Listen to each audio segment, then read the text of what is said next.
Ça se peut que tu trouves que les vacances, c'est pas vraiment ressourçant. Pendant des années, j'ai vraiment pensé que c'était les 2, 3 semaines de vacances que j'allais avoir dans l'année qui allaient me permettre de recharger mes batteries, que je passais tout le reste de mon temps à vider.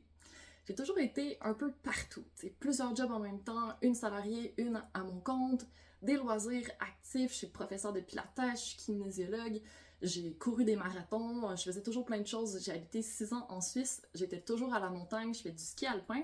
Donc, rester tranquille, c'était pas trop mon truc. Sauf que la fin vingtaine m'a vraiment rentré dedans, puis à un moment, j'ai eu des signaux que je commençais peut-être à me vider, me brûler un peu trop. Évidemment, j'étais pas pour arrêter, hein, je savais pas comment faire ça. Donc, j'ai été obligée de passer par 3 événements vraiment intenses qui m'ont complètement arrêté net.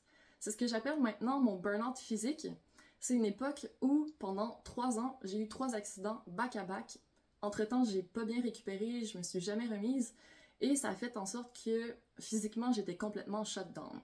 Imagine la fille qui travaille en santé et sécurité en entreprise, qui est consultante.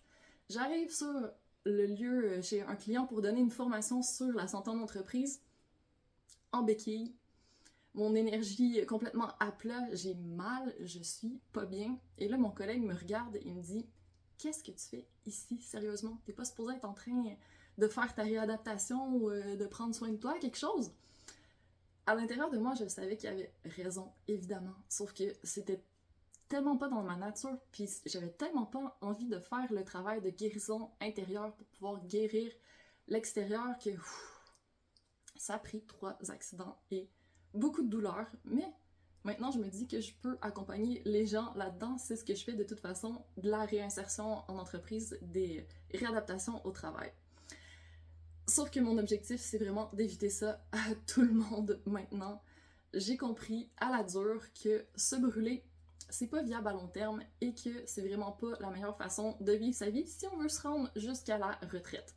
Donc maintenant, après plusieurs essais-erreurs, des milliers de formations, des outils testés et délaissés, j'ai finalement trouvé ma manière à moi de faire les choses et je trouve que le plus efficace, c'est vraiment de saupoudrer à travers mon quotidien des petits moments de bien-être qui travaillent autant au niveau physique, au niveau mental, au niveau émotionnel, au niveau énergétique et au niveau spirituel.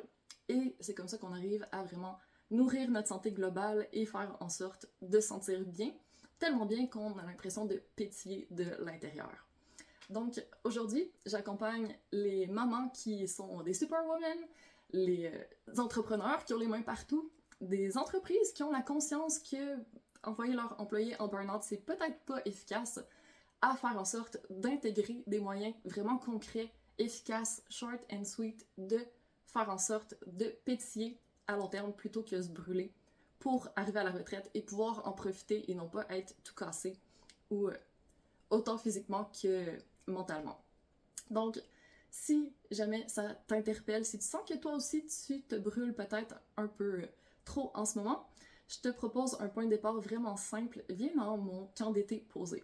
C'est l'endroit où je te partage 5 pauses de 2 minutes qui vont te permettre de commencer à recharger tes batteries au fur et à mesure plutôt que d'attendre de te brûler complètement. Donc, si tu veux en savoir plus, j'ai aussi une chaîne YouTube, je suis sur Instagram, j'ai mon site web, donc tu vas me trouver à andréannegagnon.ca ou Andréane Gagnon sur les médias sociaux. Alors, j'espère que tu as compris qu'il vaut mieux se faire en sorte de pétiller plutôt que de se brûler, et j'ai très hâte de partager tout ça avec toi.